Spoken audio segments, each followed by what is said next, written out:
Bonjour et bienvenue sur la chaîne des allergies.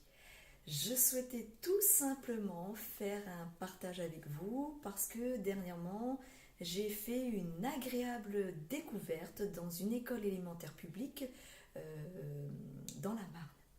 Alors comme nous le savons tous, dans toutes les écoles, sous contrat bien évidemment, qu'elles soient publiques ou privées, il y a un service de périscolaire. Et dernièrement, je me suis retrouvée dans ce service de périscolaire avec pas une mais deux personnes du service. Alors la première personne étant en charge de la gestion générale du service de périscolaire et la deuxième personne en charge de tout ce qui est commandes, fournisseurs, traiteurs, cantines, etc. Voilà. Dans cette école élémentaire publique de la Marne, eh bien, il y a une quinzaine de projets d'accueil individualisés, le fameux PAI, acté entre l'établissement et la famille. Dans cet établissement, on retrouve un certain nombre d'enfants relevant de diverses pathologies chroniques, telles que la mucoviscidose, l'épilepsie, l'asthme et les allergies alimentaires. Mais dans ce partage-là, il s'agit bien entendu des allergies alimentaires parce que, comme vous le savez, Isallergies œuvre prioritairement à la prévention allergique des enfants. Alors, je me suis donc entretenue avec ces deux personnes du service de périscolaire pendant à peu près 1h30 où j'ai pu avoir le détail par détail, de tout ce qui est organisation, fonctionnement, considération, prise en charge des enfants relevant d'allergies alimentaires. Voilà. Ce service périscolaire a instauré un protocole de panier repas dans le cadre de la restauration collective. Elle a également créé une fiche repas unique à destination de l'ensemble des familles d'enfants allergiques pour que tout soit uniformisé. Cette fiche repas, elle est à la lecture des cantiniers, des animateurs, des cantiniers en charge des enfants relevant d'allergies alimentaires. Du coup, c'est un document, comme je vous ai dit, qui est unique et voilà, où il y a, bon, comme classique, le détail de l'entrée, du plat principal, du fromage et du dessert. Et à côté, on retrouve une colonne pratique pour les personnes en charge de ces enfants, une colonne où soit vous faites une coche, soit vous inscrivez la lettre C qui signifie chaud et F qui signifie froid, à savoir si ce plat-là est à chauffer ou bien s'il est à la consommation froide. Voilà. Et quelque chose d'intéressant aussi dans cette fiche repas, c'est que le service de périscolaire demande aux parents d'apposer leur signature afin de les engager intégralement sur la totalité de la composition du panier repas. Voilà. Alors au niveau de ce service de périscolaire, comment ça se passe au niveau du panier repas? Chaque matin, le panier repas est donc dans un sac isotherme et déposé en main propre à l'animateur référent du service périscolaire. Il n'est pas déposé comme ça à la transparence du frigo, il est vraiment donné. Ça permet également d'anticiper sur la surveillance qui sera dispensée pour ces enfants, pour l'enfant allergique en l'occurrence. Voilà. Le panier repas, en fait, ce sac isotherme ne sert que de transport. Je vous explique pourquoi. Parce que, premièrement, le panier repas, lorsqu'il est transmis, lorsqu'il est remis, confié à l'animateur encadrant, il le dépose dans le frigo de la salle de périscolaire parce qu'en attendant, lui, il a autre chose à faire, il a d'autres missions et une fois qu'il il revient sur le panier repas, donc il le prend, il le transporte pour le le déposer au sein même de la cantine dans le frigo. Donc je vous ai dit que ce panier repas ne servait enfin ce sac isotherme ne sert que pour le transport. Parce qu'une fois arrivé dans la cantine, il est ouvert, ce panier repas-là, il est lu grâce à la fiche repas unique et toutes les compositions, enfin toutes les boîtes mises à disposition dans ce panier repas-là sont vidées, enfin sont transférées dans une autre boîte dans le frigo, une grosse boîte personnelle, identifiée, propre à l'enfant allergique.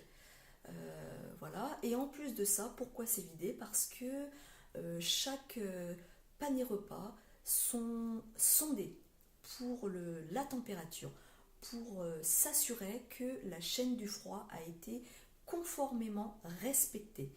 De la même manière que le transporteur, lorsqu'il arrive le matin et qu'il dépose l'ensemble des menus au sein de la cantine, ces repas-là sont également sondés. Donc du coup, ils sondent tout, ce qui est bien. C'est un contrôle général, pas que pour les menus du traiteur, c'est aussi pour le menu de l'enfant allergique. Voilà. J'ai pu aussi découvrir que le premier jour de la rentrée dans cette école élémentaire, il y a une sensibilisation qui est à destination de l'ensemble des élèves et dans un endroit qui est très intéressant, la cantine scolaire. Donc ce premier jour de cantine scolaire, pendant quelques minutes, une sensibilisation orale, verbale, est faite par la personne référente du périscolaire, la personne qui gère plutôt, pas la personne référente, mais la personne qui gère l'équipe périscolaire. Elle l'a fait comment cette sensibilisation-là? Elle l'a fait de manière pédagogique, puisqu'elle est à destination d'enfants allant de 6 ans à 10 ans, 10-11 ans.